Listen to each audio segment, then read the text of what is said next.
Hello, ladies. Welcome back to our channel and thank you so much for joining us. My name is Aluta. Let's talk self love. If you're looking for calm, for peace, for comfort, and clarity in the midst of chaos, then you are in the right place. So, what are we talking about today? Today, we're talking about reflections, how we can learn from people around us, how we can learn more about yourself by observing our relationships with the people close to us. People close to us here, I mean your family, your spouse, your children, your siblings, your parents, your best friends, people whose relationships, people whom you adhere to you, whose relationships are very special to you, how you can learn from them to learn more about yourself, how you can observe them to learn more about yourself, how you can grow and expand just by observing your relationships with these people who are very close to you. Why is this important? Why is this an important conduct or assessment or process when you're carrying or going through this journey of self-love? Is because we don't have the sixth sense to judge ourselves. Everything that we do, ladies, is for our benefit. Every decision that you make benefits you somehow. Every action that you take, every thought, every decision that you make, it benefits you somehow. So even when you say something, it means you have decided to say that thing. You've chosen those words because there's a benefit to you somewhere. So we can't judge ourselves because we always think we are right.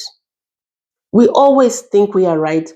There's one of my teachers one day, when I started this journey, they asked me to be wrong. They said, Aluta, can you just take one day to be wrong? Just telling yourself that I think I'm wrong here.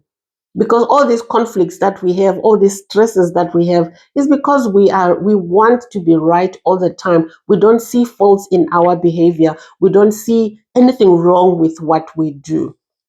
But then we end up in depression. We are sad, we are unhappy. There's a lot of discomfort in our life.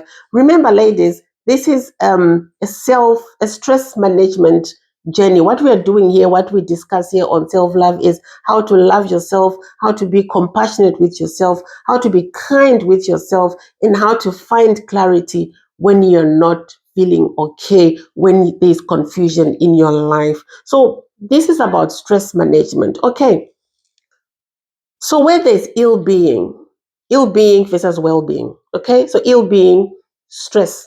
Whenever there's an ill-being situation in your life, when you feel that something is wrong, there's always a well-being on the other side.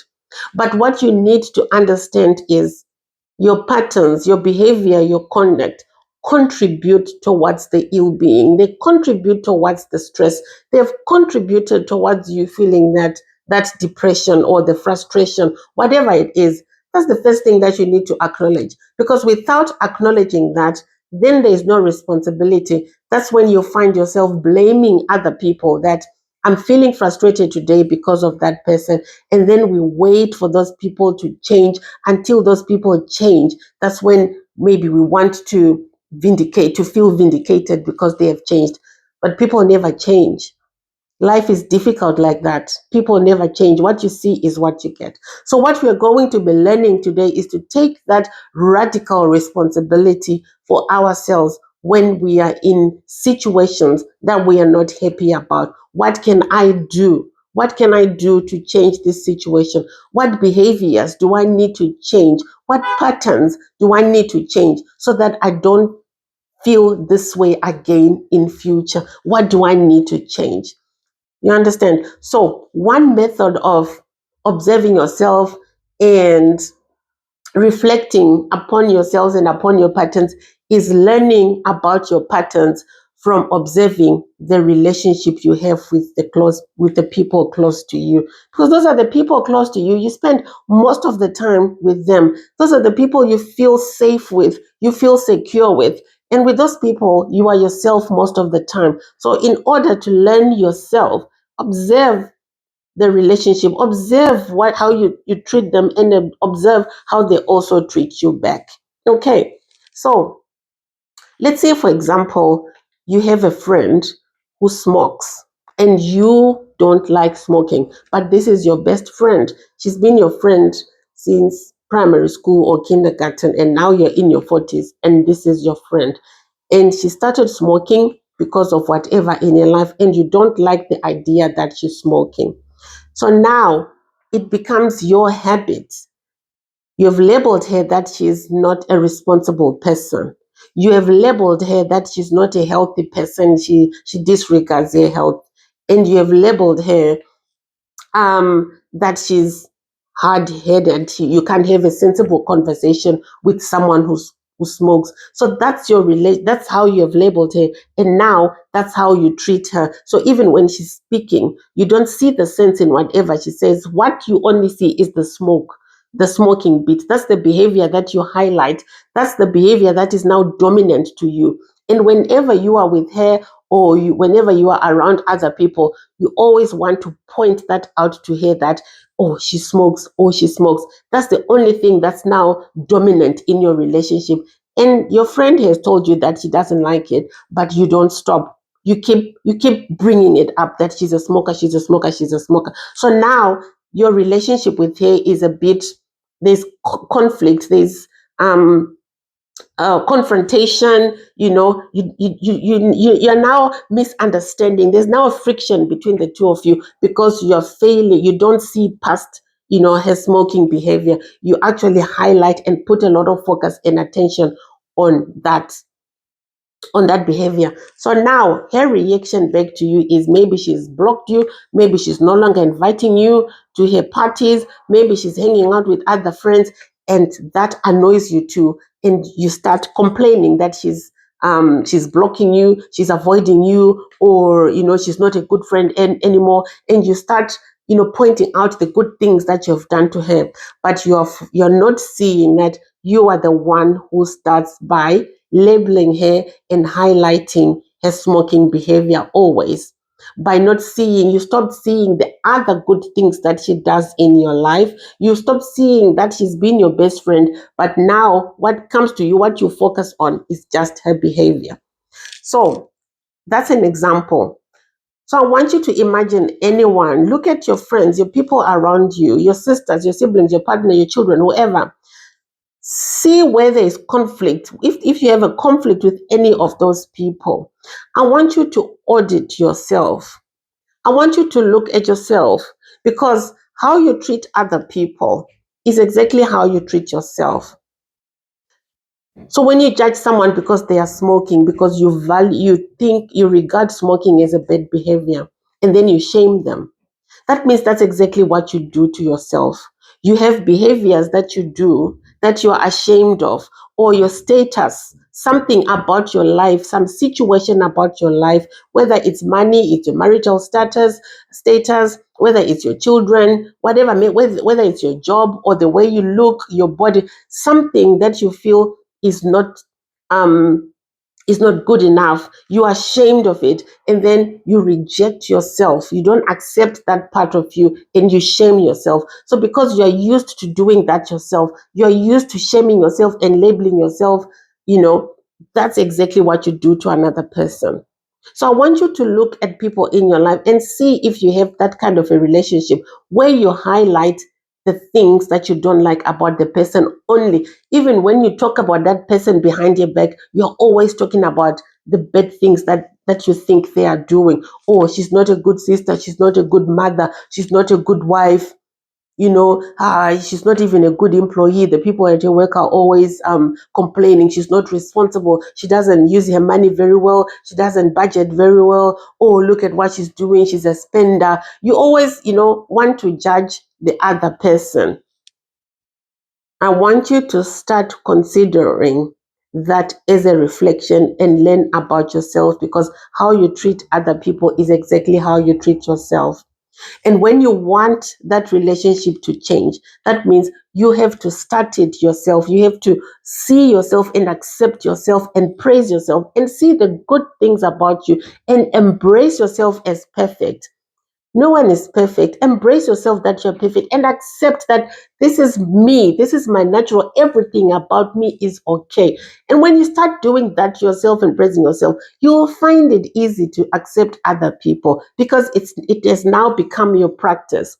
But what you practice in your head, how you see yourself, it becomes easy on your tongue, and you say it against other people because that's what your brain knows. That's what you have trained your brain to label, to see, not to see yourself behind your mistake, to judge yourself based on your life situations. You are not happy about something that happened in your life. You are ashamed of it. So now you want to shame people as well about the things that don't make you happy. So it's a reflection. And if you want that to change, you have to correct that yourself. If that's something, if you want that relationship to change, if you want a better relationship with that person, that means you have to start see audit yourself and start embracing yourself. That way it will be easy for you to embrace another person. I want us to look at why we do that. Why do we judge people? Why do we highlight imperfections? Why do you think people have imperfections? Why do we do that? Why do we think people are failures? And then we concentrate, we focus on that, and we want to talk about that despite their other achievements.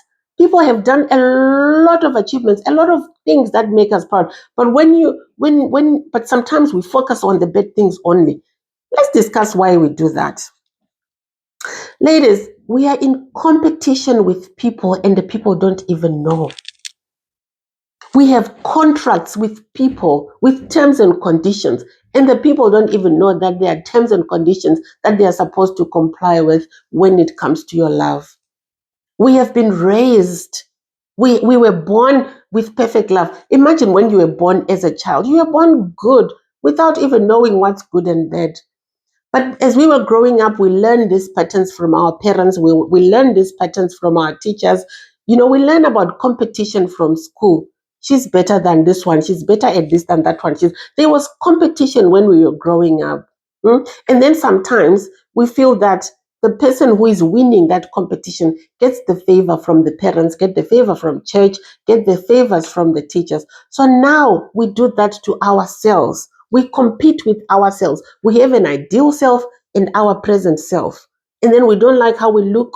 We don't like our bodies. We don't like what the situations that are in our lives because we feel there's an ideal someone, somewhere, me, and there's an ideal concept of myself. And if I'm not like that ideal person, then I shame myself. I'm ashamed of my body, my weight, my life situation, my marital status, my children, because I'm comparing myself with an ideal self.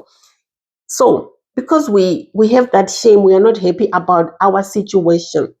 When we see other people, we want to compare ourselves. And then when we highlight the things that we consider bad about them, then it makes us feel better. It makes us feel better about your situation, the bad situation that you think you're in. You will say, at least I'm better because, I'm not, at least I'm better because I'm not smoking. At least I'm better because, you always compete with other people, but that person doesn't even know they are in competition with you. They are just running their own lives, being who they are in front of you, being very authentic with you. But you decide to label them in their weakness. Maybe somebody has come to you, your friend has confided in you that they are having problems, maybe in their marriage. And then you feel, I'm better than them because my marriage is okay. So I'm better than that person. So it makes you feel better. And then when you speak about your friend with somebody else, you want to talk about their misfortune. You want to talk about, what's happening in your life because it makes you feel better. It makes you feel like you're a better person. It makes you feel good about yourself, and it makes you feel like you have achieved a lot in your life. You see? So sometimes we hold these labels against our friends, against our husbands, against our sisters, against our brothers, against our children. We don't even want to see anything good about them. Because when we do that, then we feel like we have lost the competition. So you always want to see other people in bad light. All right.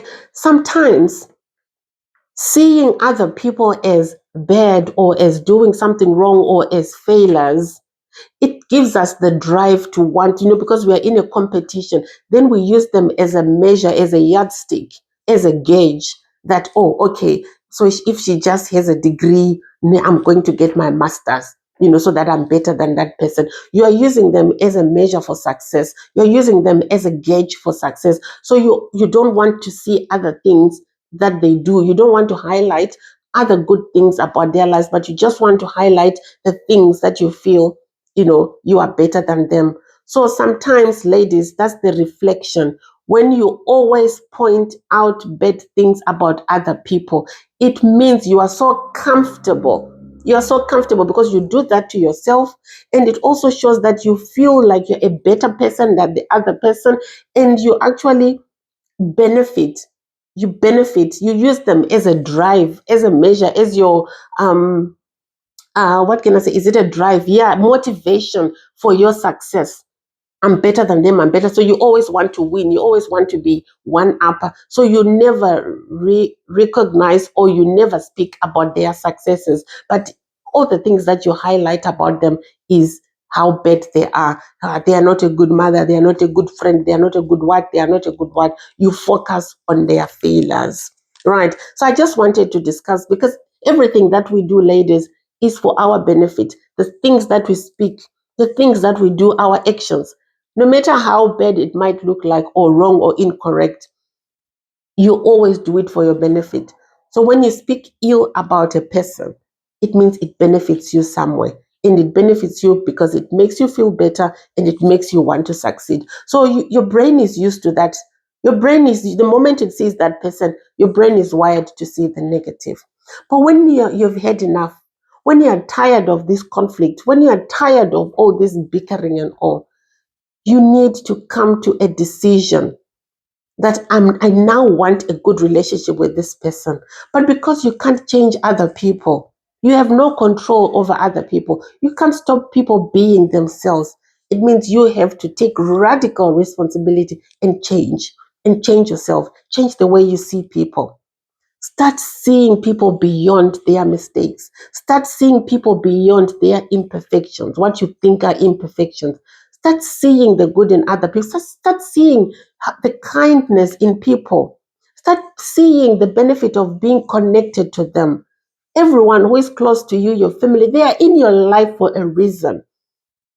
They help you grow, they help you expand. You see, you are even having degrees and PhDs and whatever because of them, because they are pushing you indirectly. You even feel better, like you're a better person, and it gives you confidence because they are there, they are dimming your light. You're actually dimming their light so that you shine. That's what you're doing when you when you speak ill about other people. You're dimming their light so that your light shines. So it's giving you the benefit. So it's time to give them credit. Start seeing people beyond their mistakes. See people who they really are, their love, their kindness. Stop judging people from their weakness, but see their strengths also. Why are they in your life? For love. They are loving you. They're helping you grow. They're helping you, and vice versa. That you're helping them grow. You're helping them expand as well. You understand? So the people around you are a reflection until you work on yourself. Sometimes we see ourselves as fixers, as helpers, as saviors. Sometimes we have that thing in us that I want to help people, and I want to fix people, and I want to save people from troubles. And then because you have that thing, you identify with it. You start seeing problems in other people so that you can fix them.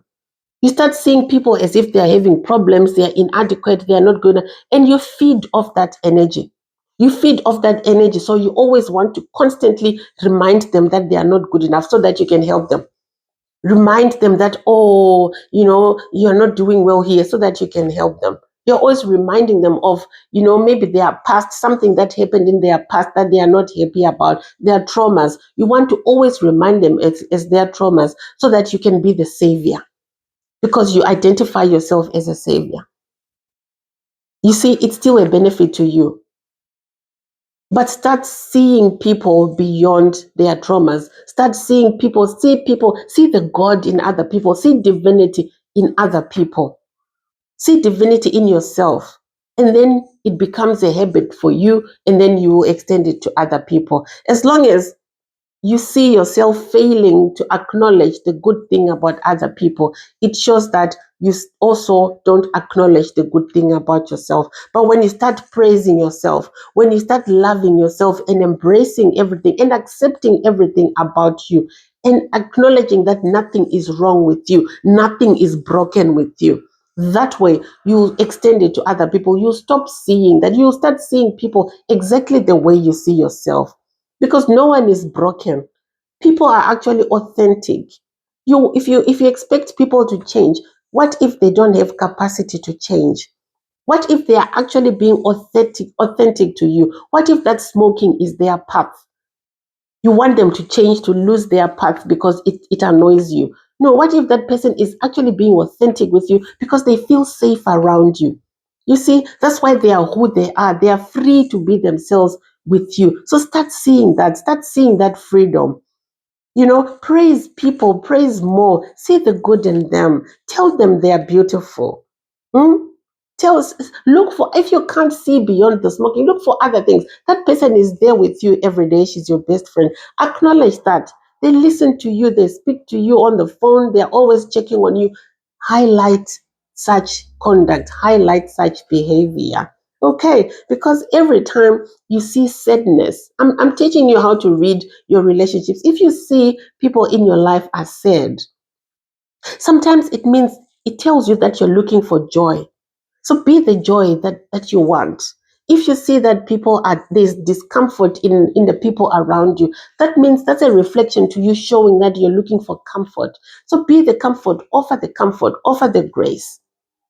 If you see that people around you are, there's conflict, there's confusion, that means what you're looking for is peace.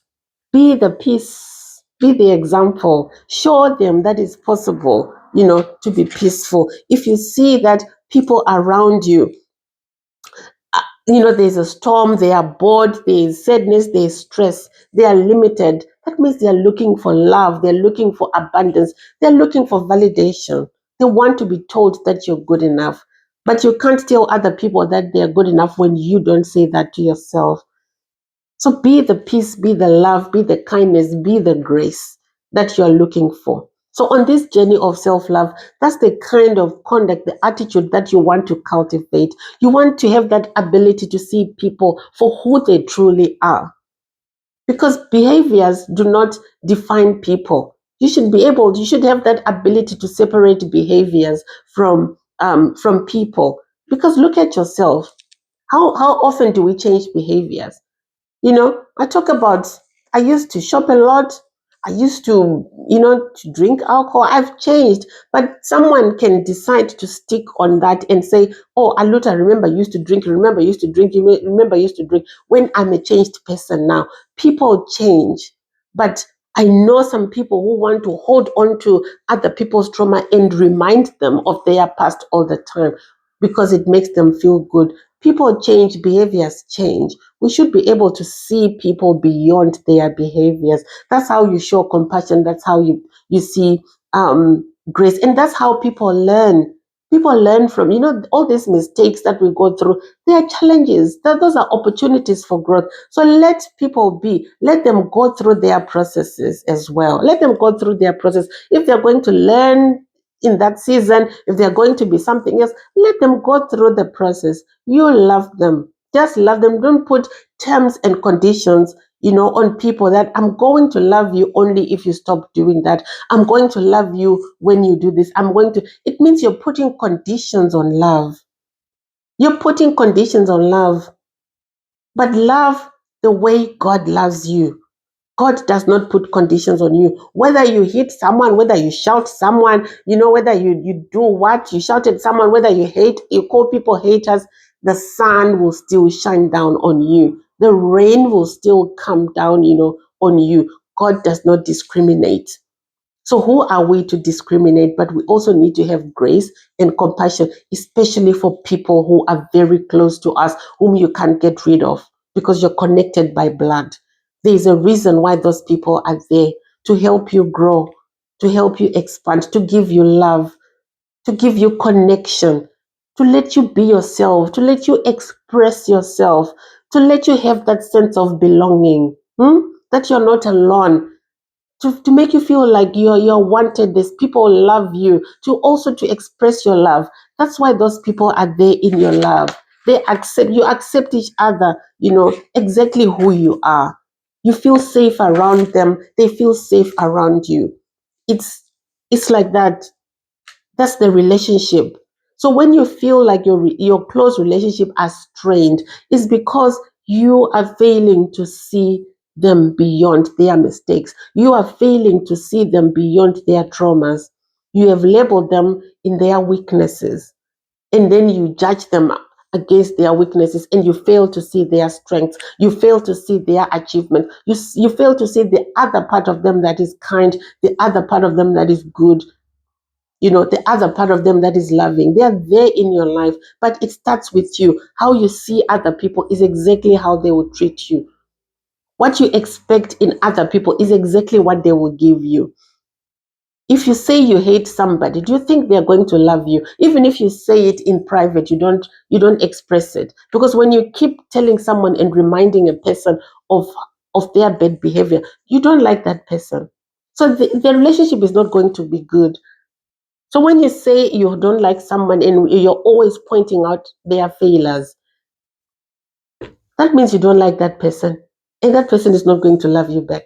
But if you really want a good relationship, if you want love in your relationship, you love first. Love yourself and then love them. Learn how to love yourself. Speak to yourself kindly. Give yourself grace.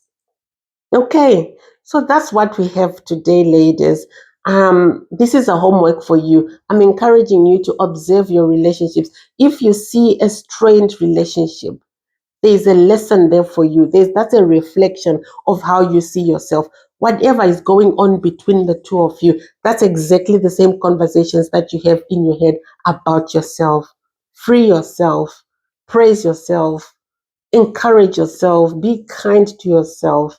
You deserve everything nice in this world, and same other people deserve, to be treated good as well. So treat yourself with kindness, and then the other people will give you the kindness back. Love yourself, other people around you will love you back. Thank you so much for listening. See you next time. Bye bye.